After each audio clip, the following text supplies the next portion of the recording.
ఇది దురదృష్టకరం.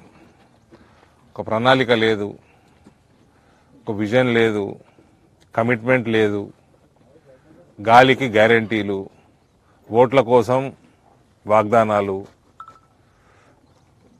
అది ఎట్లా నెరవేరుస్తామంటే ప్రణాళిక లేదు.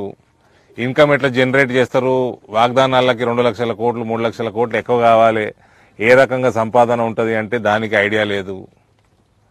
ఎలక్షన్లు వస్తున్నాయి, వాగ్దానాలు చేయాలి, ఓట్లు వేయించుకోవాలి, తర్వాత ఎగ్గొట్టాలి.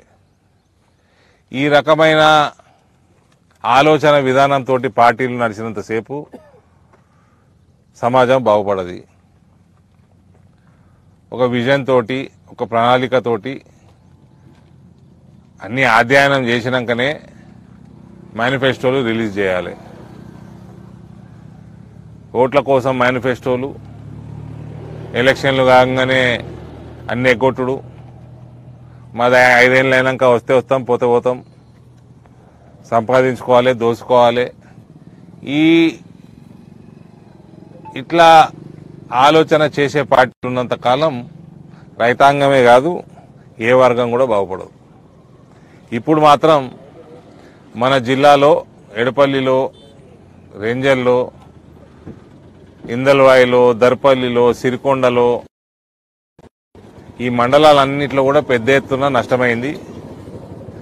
పెద్ద ఎత్తున నష్టపరిహారం చెల్లించాల్సిన బాధ్యత ఫసల్ బీమా లేదు కాబట్టి రాష్ట్ర ప్రభుత్వం మీద ఉన్నది.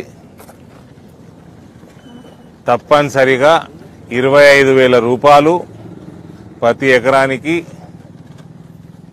రాష్ట్ర ప్రభుత్వం చెల్లించాల్సిన అవసరం ఉన్నది. ఇది మా డిమాండు. 4 నెలలు అయిపోయినాక కూడా మీరు ఎంతసేపు వాగ్దానాల మీద దాటివేయటం, దాటివేసే ధోరణి, చెరుకు ఫ్యాక్టరీల మీద దాటివేసే ధోరణి, ఇటువంటి ధోరణితోటి పని చేస్తే మాత్రం మంచి పద్ధతి కాదు. ఇది ఇమీడియట్ గా 25,000 రూపీస్ పర్ ఎకర్ తక్షణమే రిలీజ్ చేయాలి ఫండ్.